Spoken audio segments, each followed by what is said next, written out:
नमस्कार साथियों, स्वागत है आपका विजन एकेडमी की ऑनलाइन क्लास में। रीट मेन एग्ज़ाम के लिए हमने एक टॉपिक शुरू कर रखा है, शिक्षण अधिगम के नवाचार। शिक्षण अधिगम के नवाचार, उसका पार्ट फर्स्ट हमने कर लिया था। उसके अंदर हमने कुछ नवाचारों की बात की थी। आज हम करने जा रहे हैं उसका सेकंड पार्ट, जिसके अंदर बाकी के जो बचे हुए नवाचार हैं उन सब की बात करते हुए हम इस टॉपिक को कंप्लीट करेंगे। तो सबसे पहले हम बात करेंगे एड्यूसेट की। हालांकि ये बहुत समय पहले हो चुका था, ये एक सैटेलाइट है जिसको बहुत समय पहले लॉन्च किया जा चुका है, लेकिन नवाचारों में हम इसलिए लिखना चाहेंगे क्योंकि इसका जो सेकंड वर्जन है वो भी लॉन्च कर दिया गया है। तो देखिए क्या है EDUSAT. EDUSAT full form education satellite, 3 word, education set से सैटेलाइट, और इसी को कहते हैं जीसैट थर्ड। एड्यूसेट का ही दूसरा नाम है जीसैट थर्ड। GSAT third. अब देखिए ये जो एड्यूसेट है ये शिक्षा को समर्पित भारत का प्रथम सैटेलाइट है। तो सबसे पहले हमें ये पता होना चाहिए कि शिक्षण को समर्पित भारत का पहला सैटेलाइट, ओके, इसलिए ये इंपॉर्टेंट हो जाता है, भारत का पहला सैटेलाइट। तो शिक्षण को समर्पित भारत का पहला सैटेलाइट कौन सा है? जीसैट थर्ड या एड्यूसेट। देखो इसको लॉन्च किया गया था, सबसे पहले तो इसको डेवलप किसने किया था, इसको विकसित किसने किया था? इसको विकसित किया था, इसको बनाया था इसरो ने, ठीक है। तो सबसे पहले याद रखना, इसको विकसित किसने किया था? इसरो ने। इसको प्रक्षेपित किसने किया? कहां से किया गया? इसको प्रक्षेपित किया गया श्रीहरिकोटा से, अंतरिक्ष केंद्र श्रीहरिकोटा, अंतरिक्ष केंद्र श्रीहरिकोटा आंध्र प्रदेश से। इसको अंतरिक्ष केंद्र श्रीहरिकोटा आंध्र प्रदेश से प्रक्षेपित किया गया था। इसके बाद इसका जो नियंत्रण है, ये प्रक्षेपित कब किया गया था? 20 सितंबर 2004। और कितने समय के लिए प्रक्षेपित किया गया था? 7 वर्ष के लिए। 7 वर्ष के लिए इसको प्रक्षेपित किया गया था। तो और इसका जो नियंत्रण, प्रक्षेपित करने के बाद जो नियंत्रण कौन कर रहा है? Master control facility Hassan, master control facility Hassan Bangalore. इस पर कंट्रोल कौन कर रहा है? देखो उसको कंट्रोल करने के लिए, उसको चलाने के लिए भी कंट्रोल फैसिलिटी थी, master control facility Hassan Bangalore. 3 बातें याद रखेंगे। जीसैट क्या है? शिक्षण को समर्पित भारत का पहला सैटेलाइट। इसको विकसित किया था इसरो ने, ठीक है। प्रक्षेपित किसने किया?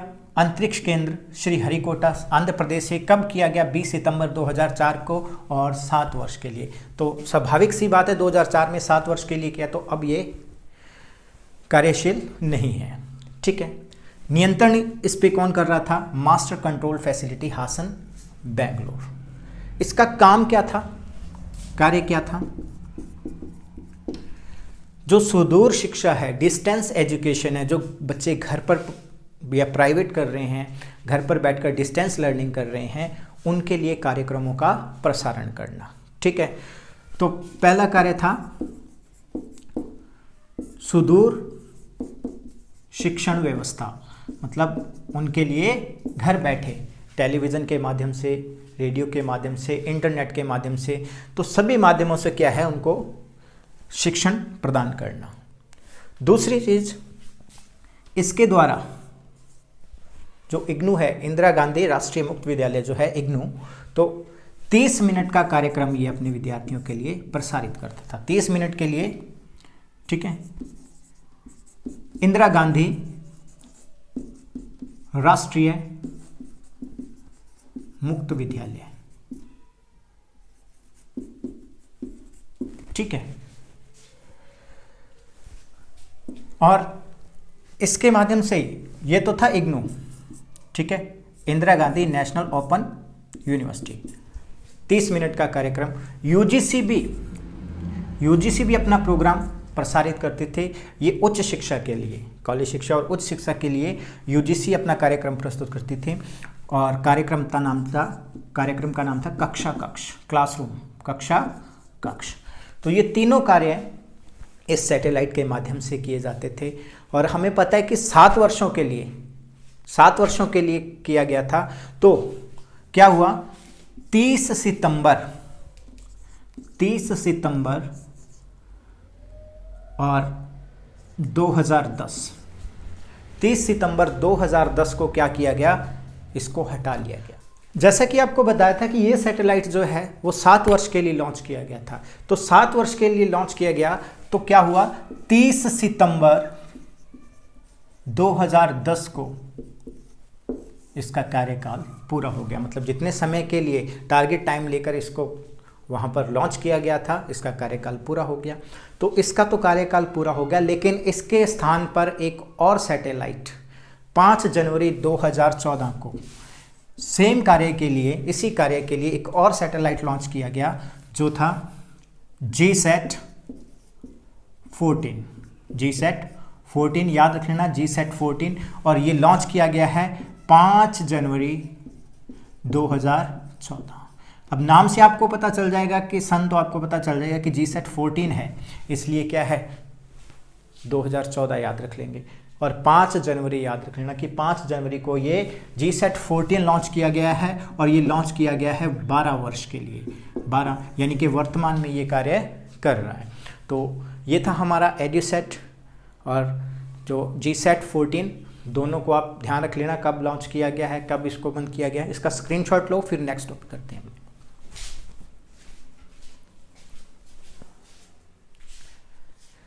तो जिस शैक्षणिक नवाचार की हम बात करने जा रहे हैं उसका नाम है ज्ञानवाणी और ज्ञान दर्शन। हालांकि ये 2000 और 2003 में शुरू हुए थे, लेकिन इस क्लास में इसको इंक्लूड करने का तात्पर्य मेरा यही है कि सेम ऐसा ही प्रोग्राम 2020 में शुरू हुआ है, ऐसा ही प्रोग्राम 2020 में शुरू हुआ है। उसके साथ आपको कन्फ्यूज़न ना हो जाए। जैसे ज्ञानवाणी है वो है शिक्षावाणी और शिक्षा दर्शन, जो हम पिछली क्लास में कर चुके हैं, तो वो शुरू हुआ है 2020 में। उसके साथ कन्फ्यूज़न ना हो इसलिए मैं आपको ये बता रहा हूँ। तो ज्ञानवाणी जो है वो एक FM रेडियो प्रोग्राम है। तो जैसे शिक्षावाणी था वैसे ही एक FM रेडियो प्रोग्राम है और FM रेडियो के माध्यम से शिक्षण प्रदान किया जाएगा। ये है ज्ञानवाणी। तो ये शुरू हुआ था प्रोग्राम मार्च 2003 में। ज्ञानवाणी की शुरुआत हुई थी मार्च 2003 में, जबकि ज्ञान दर्शन 2000 में शुरू हो गया था। तो मार्च 2003 में क्या है, इसकी शुरुआत होती है। पहला प्रसारण जो इसके प्रोग्राम का हुआ था, पहला प्रसारण हुआ था 7 जुलाई 2003 को। 7 जुलाई 2003 याद रखना। ज्ञानवाणी जो FM रेडियो प्रसारण प्रोग्राम है उसका पहला प्रसारण कब हुआ था, 7 जुलाई 2003 को। ये 40 शहरों में प्रारंभ किया गया था। यह प्रोग्राम 40 शहरों में प्रारंभ किया गया था। तो सबसे पहले इन 3 शहरों में FM रेडियो चैनल को स्टार्ट किया था, कोयम्बटूर, लखनऊ और विशाखापट्टनम। और इसके अंतर्गत कुल 16 घंटे का प्रसारण होता था। प्रसारण का समय नीचे दिया गया है। कुल 16 घंटे प्रसारण होता था, सुबह 6 बजे से लेकर दोपहर के 12 बजे तक। पहले स्लॉट में, जो स्लॉट फर्स्ट था, पहले स्लॉट में प्रसारण होता था सुबह 6 से लेकर दोपहर के 12 बजे तक। फिर 1 घंटे के गैप के बाद दोपहर के 1 बजे से रात के 11 बजे तक 10 घंटे का ये प्रसारण होता था, 6 घंटे का ये प्रसारण होता था। तो कुल 16 घंटे का प्रसारण ज्ञानवाणी के माध्यम से किया जाता था। इसके अलावा इसकी नोडल एजेंसी क्या थी, NCERT। NCERT इसकी नोडल एजेंसी थी। अब हम बात कर रहे हैं ज्ञान दर्शन की।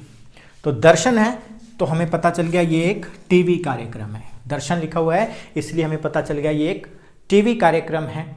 और इसको प्रसारित किया जाता था DD1 दूरदर्शन भारती पर। तो यह प्रोग्राम DD1 दूरदर्शन भारती पर। और इसकी शुरुआत 26 जनवरी सन 2000 को हुई थी। इसके अंतर्गत किन विभागों ने मिलकर इस कार्यक्रम की शुरुआत की थी, इसके प्रसारण की शुरुआत की थी? ठीक है, MHRD मानव संसाधन मंत्रालय, सूचना एवं प्रसारण मंत्रालय और दूरदर्शन भारती, ये तीनों विभागों ने मिलकर ज्ञान दर्शन प्रोग्राम की शुरुआत की थी। अब देखो, इसके अंतर्गत 2 चैनल थे, एक तो ज्ञान दर्शन फर्स्ट और एक ज्ञान दर्शन सेकंड। ज्ञान दर्शन फर्स्ट की शुरुआत हुई थी 26 जनवरी 2000 सन 2000 को। ज्ञान दर्शन फर्स्ट 26 जनवरी 2000 को इसकी शुरुआत हुई थी और ये कैसे कार्यक्रमों का प्रसारण करता था? एक तो सामान्य स्कूल शिक्षा से संबंधित सभी कार्यक्रमों का प्रसारण करता था। दूसरा, कॉलेज शिक्षा से संबंधित। तीसरा, CIET केंद्रीय शैक्षिक प्रौद्योगिकी संस्थान, जिनमें शिक्षकों को प्रशिक्षण दिया जाता था। तो ये 3 तरह के प्रोग्राम ज्ञान दर्शन फर्स्ट से प्रसारित किए जाते थे। लेकिन ठीक 3 साल बाद 26 जनवरी 2003 को ज्ञान दर्शन सेकंड चैनल लॉन्च किया गया और इसी चैनल का नाम था एकलव्य चैनल। इसी चैनल को एकलव्य चैनल कहा गया। 26 जनवरी 2003 में शुरुआत हुई और ये तकनीकी शिक्षा, ये टेक्निकल एजुकेशन के जो प्रोग्राम है उसका प्रसारण किया करता था। इसकी नोडल एजेंसी NCERT थी, जबकि इसकी नोडल एजेंसी थी IIT दिल्ली। टेक्निकल एजुकेशन है तो IIT प्रोवाइड करवाएगी, तो इसकी नोडल एजेंसी थी IIT दिल्ली और इसकी थी NCERT। तो ये था हमारा ज्ञानवाणी और ज्ञान दर्शन। इसका स्क्रीनशॉट लो।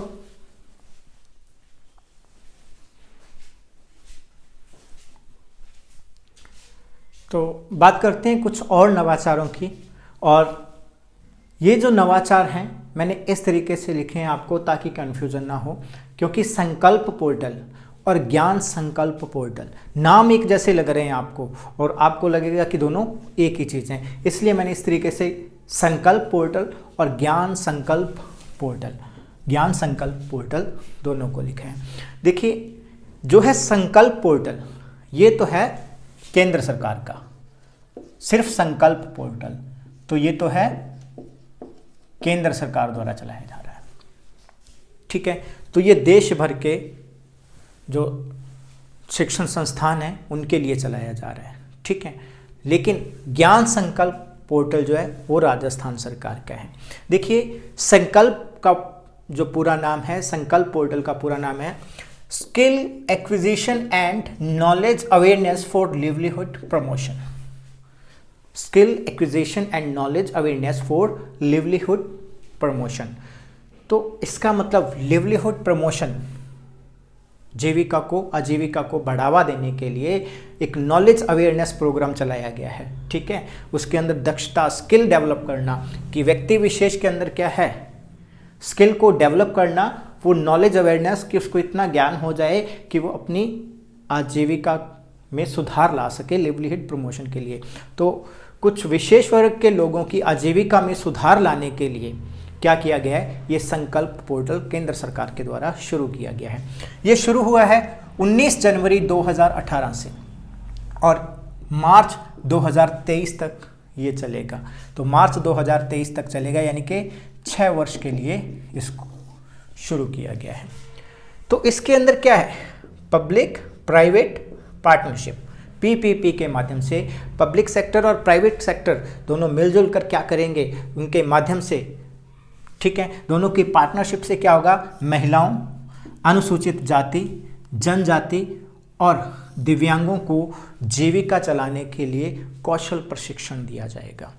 ठीक है, इस पोर्टल के माध्यम से महिलाओं, अनुसूचित जाति, जनजाति और दिव्यांगों के लिए, मैंने कहा था ना कि विशेष वर्ग के लिए, तो इनको कौशल प्रशिक्षण देने के लिए ताकि अपनी आजीविका चला सकें, किसी पर निर्भर ना रहें, अपनी आजीविका में सुधार ला सकें। तो इसलिए संकल्प पोर्टल की शुरुआत की गई है। तो नाम से पता चल जाएगा संकल्प। ठीक है, लेकिन ज्ञान संकल्प पोर्टल ये स्कूल से संबंधित है, क्योंकि ज्ञान स्कूल में मिलता है। याद रखने के लिए तरीका है कि संकल्प ये किया है कि इन लोगों को क्या है, अपनी जीविका खुद चलाने का संकल्प लेना है। ठीक है, और उसके लिए उनको क्या है, कौशल प्रशिक्षण दिया जाएगा। लेकिन ज्ञान संकल्प पोर्टल जो कि स्कूल से संबंधित है, ज्ञान स्कूल में मिलता है, तो ज्ञान संकल्प पोर्टल स्कूल से संबंधित है और इसको राजस्थान सरकार ने शुरू किया है। इसके अंतर्गत क्या होता है कि आर्थिक दृष्टि से जो संपन्न लोग हैं, जिनके जो पैसे वाले लोग हैं, अमीर लोग हैं, आर्थिक दृष्टि से संपन्न हैं, वो किसी स्कूल विशेष को गोद ले सकते हैं और वहाँ के बच्चों के लिए, उस स्कूल के प्रमोशन के लिए, स्कूल में सुधार के लिए अनुदान दे सकते हैं। ठीक है, उस स्कूल को गोद लेकर क्या है, उसकी शिक्षा व्यवस्था को सुचारू बनाने के लिए, अच्छे बनाने के लिए, बेहतर सुविधाएं देने के लिए जो समस्त फंडिंग होगी वो व्यक्ति विशेष करेगा जिसने क्या है, स्कूल गोद लिया है। इसके अलावा कोई प्रोजेक्ट चला सकता है स्कूल में, जरूरी नहीं कि पूरा का पूरा स्कूल गोद लेना है। उसके अंदर कोई प्रोजेक्ट चलाकर, कोई विशेष प्रोजेक्ट चलाकर बच्चों को सहायता प्रदान करना, स्कूल को सहायता प्रदान करना और मुख्यमंत्री कोष में भी पैसे वो जमा करवा सकता है ज्ञान संकल्प पोर्टल के माध्यम से। तो ये पोर्टल स्कूल से रिलेटेड है, राजस्थान सरकार का है। इसमें क्या है, स्कूल गोद ले सकता है कोई आर्थिक रूप से या आर्थिक दृष्टि से संपन्न व्यक्ति। तो दोनों का ध्यान रख लेना, संकल्प पोर्टल और ज्ञान संकल्प पोर्टल अलग अलग चीज़ें हैं दोनों। ठीक है, उसके बाद देखिए NPTEL national programme on technology enhanced learning, national programme on technology enhanced learning. तो ये भी केंद्र सरकार का है क्योंकि नेशनल प्रोग्राम है और तकनीकी शिक्षा को बढ़ावा देने के लिए, टेक्नोलॉजी इनहेंस्ड लर्निंग, तकनीकी शिक्षा को बढ़ावा देने के लिए ये प्रोग्राम चलाया गया NPTEL। अब देखिए इसके अंदर देश के 7 IITs जो बहुत ही मुख्य IITs हैं वो, और भारतीय विज्ञान संस्थान, दोनों का सामूहिक प्रयास है। देश के 7 IIT और भारतीय विज्ञान संस्थान दोनों का सामूहिक प्रयास है।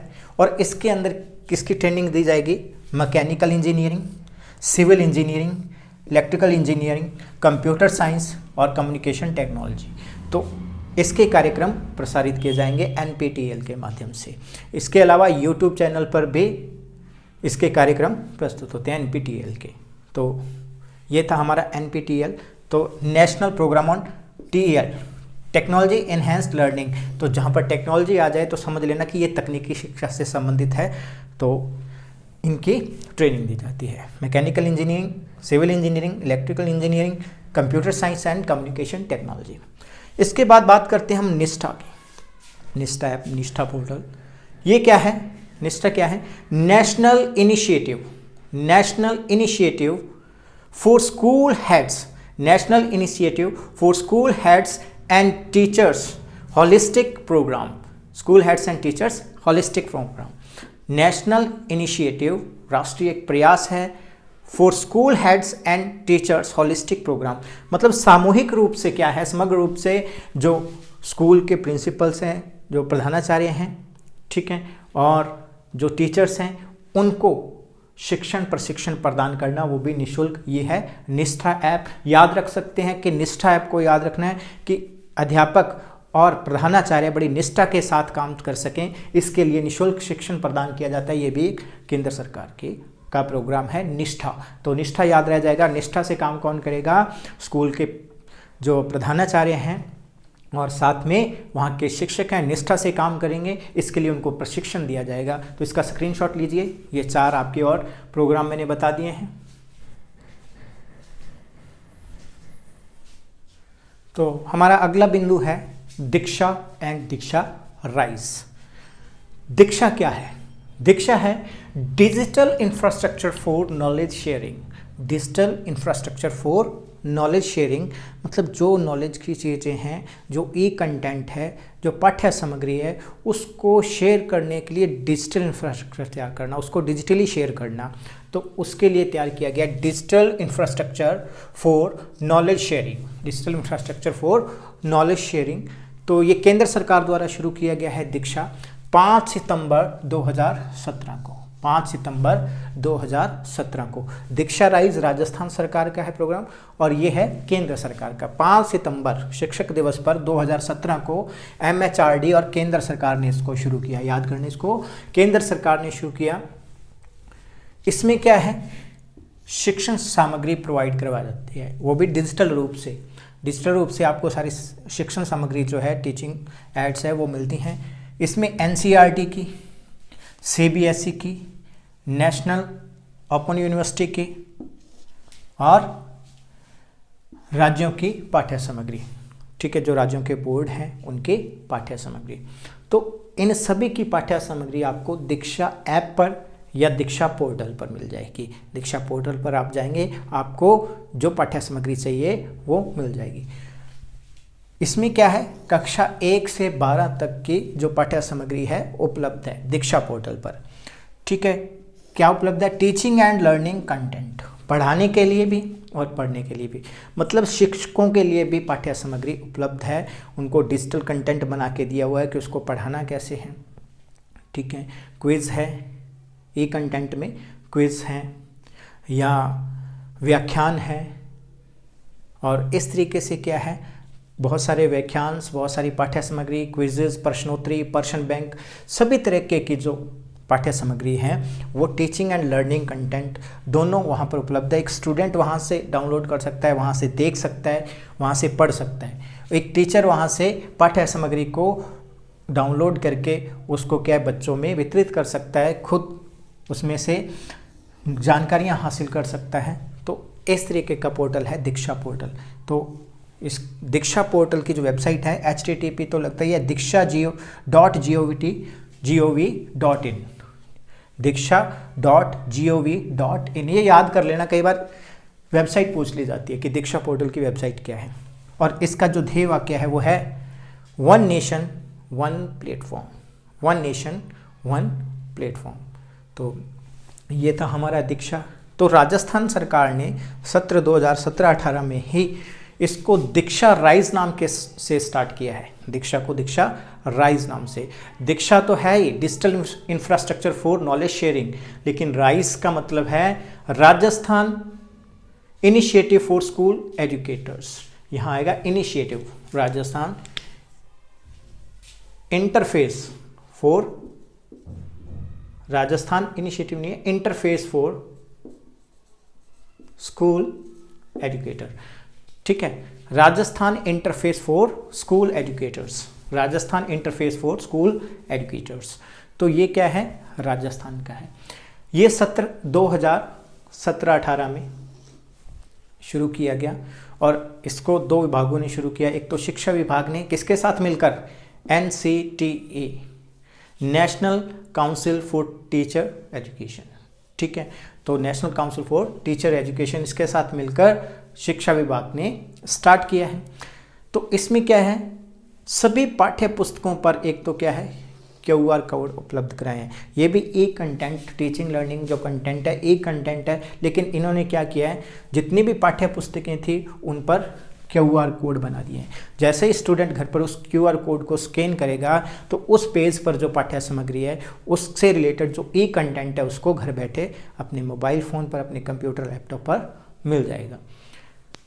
2017-18 में इसके पहले चरण में क्या किया गया, एक एक्सपेरिमेंट के रूप में गणित और विज्ञान, 9वीं कक्षा की गणित और विज्ञान की पुस्तकों को QR कोड बनाए गए, उनके पेजेस पर QR कोड बनाए गए। QR code total 393 QR code develop किए गए, 393 QR कोड जो 9वीं और 10वीं की गणित और विज्ञान की पुस्तकों पर।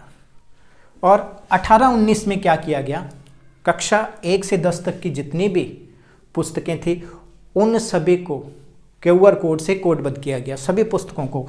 कौन सी कक्षा 1 से 10 तक की, टोटल 1805 QR कोड तैयार किए गए थे, ठीक है। तो पहले चरण में क्या है, 393 QR कोड तैयार किए गए, दूसरे चरण में 1805 QR कोड। तो आज हम देखते हैं एक कक्षा 1 से लेकर 10 तक की जितनी भी पाठ्य पुस्तकें हैं उनके ऊपर QR कोड है, और कक्षा 11 व 12 के लिए QR कोड विकसित किए जा रहे हैं, ठीक है। कक्षा 1 व 2 के लिए क्या है, कॉमिक बुक्स, ठीक है। तो कार्टून बने होते हैं, कार्टून बुक या कॉमिक्स बुक, तो वो तैयार की गई है। इसके अलावा वीडियो कंटेंट अवेलेबल है। मैंने आपको बताया था कि QR कोड से क्या है, हम उस पेज से संबंधित जो भी अध्ययन सामग्री है उससे रिलेटेड कंटेंट है हम देख सकते हैं। और इसकी वेबसाइट वही है दीक्षा gov.in, लेकिन /राजस्थान। राजस्थान के लिए RJ आ जाएगा, दीक्षा राइज के लिए RJ लगा होगा, और दीक्षा के लिए सिर्फ क्वेश्चन पर ध्यान देना है। उसने पूछा कि दीक्षा पोर्टल की वेबसाइट का नाम क्या है। दीक्षा पोर्टल पूछा, सिर्फ दीक्षा पूछा है तो दीक्षा.gov.in।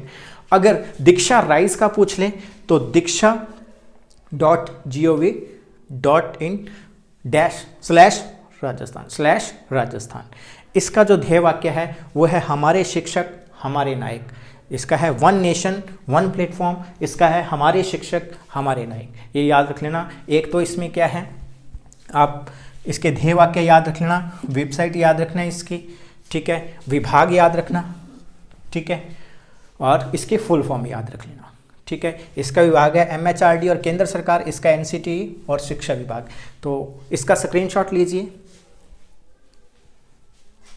चलिए अब हम देखते हैं SIQE, state initiative for quality education. State initiative for quality education मतलब गुणवत्तापूर्ण शिक्षा प्रदान करने के लिए राज्य सरकार द्वारा किया गया एक प्रयास है।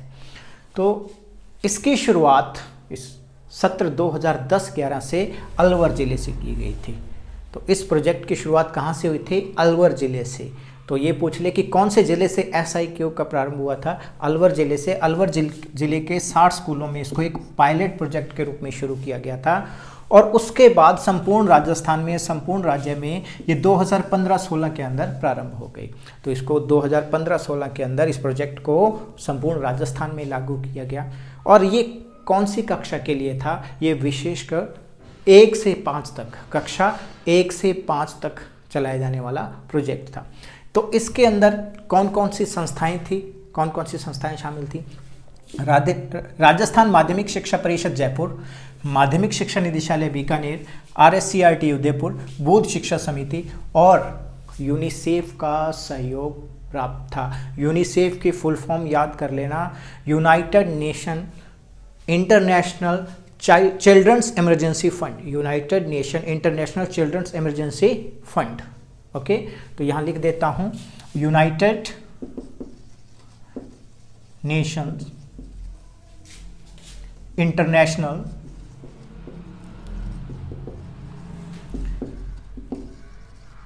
Children's emergency fund. तो ये इसकी फुल फॉर्म है। यूनिसेफ का सहयोग प्राप्त था।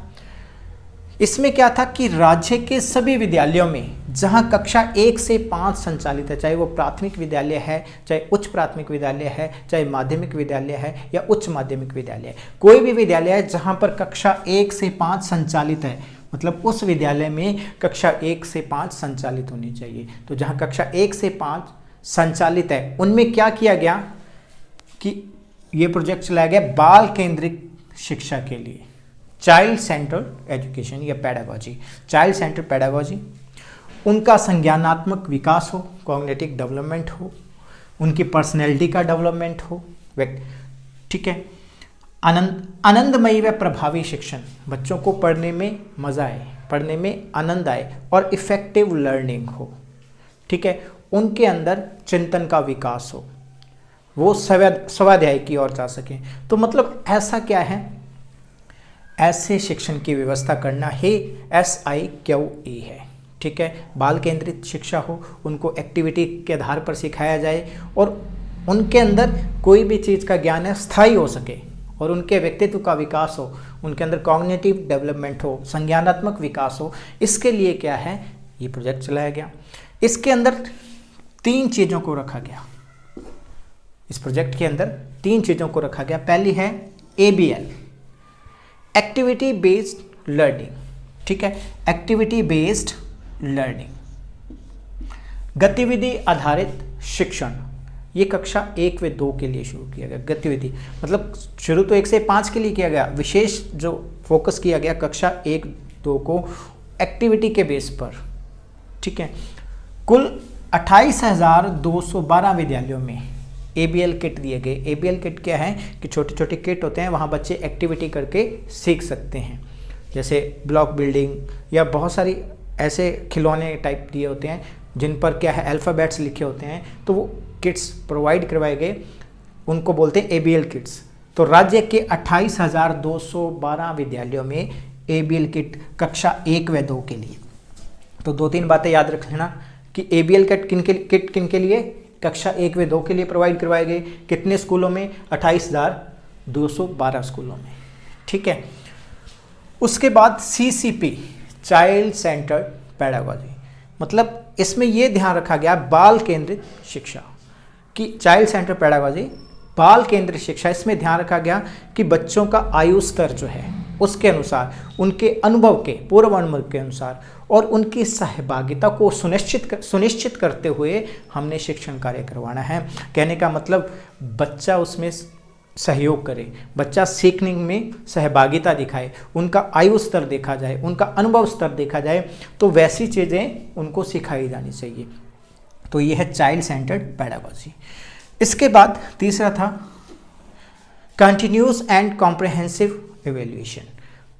कंटिन्यूस एंड कॉम्प्रहेंसिव एवेल्यूएशन, तो इसके अंतर्गत क्या किया गया, सतत व समग्र मूल्यांकन। सतत व समग्र मूल्यांकन, इसके अंतर्गत क्या किया गया कि कक्षा 1 से 5 तक जो संपूर्ण पाठ्यक्रम था उसको टोटल 4 टर्म में डिवाइड किया गया।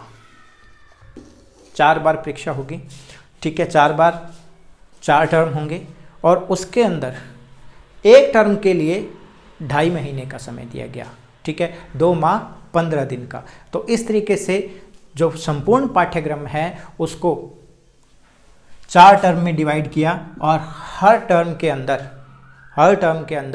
2 माह 15 दिन का समय दिया गया है। और इसमें क्या है, लगभग 55 से 60 कार्य दिवस उनको मिल जाते हैं। तो इस तरीके से ये कक्षा 1 से 5 तक, ये CC की बात की जाए, कंटिन्यूस एंड कॉम्प्रहेंसिव जो मूल्यांकन है, कंटिन्यूस एंड कॉम्प्रहेंसिव एवेल्यूएशन है, इसको क्या है 2009 में CBSE द्वारा कक्षा 9 में शुरू किया गया था। CBSE ने शुरू किया था CCE, ठीक है, 2009 के अंदर कक्षा 9 में, और सत्र 2010-11 के अंदर, ठीक है, 10-11 के अंदर 10th बोर्ड में इसको लागू कर दिया गया था। तो कक्षा 9 में जब शुरू किया था तब था पहली टर्म,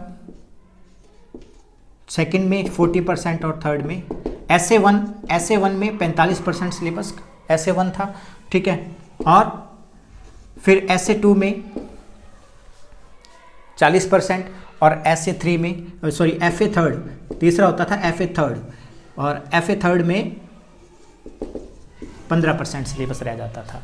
तो 2 ऐसे होते थे, सम्युलेटिव असेसमेंट और दूसरा क्या है, फॉर्मुलेटिव असेसमेंट। तो 45% सिलेबस पहले वाले में होता था, 40% और फिर 15%। ये 2009 में CBSE में शुरू किया था। हम बात कर रहे हैं राजस्थान में, तो राजस्थान के ये जो CC कक्षा 1 से 5 तक है, ये कक्षा 1 से 5 तक ही लागू किया गया है अभी तक, ठीक है। तो ये था SIQE।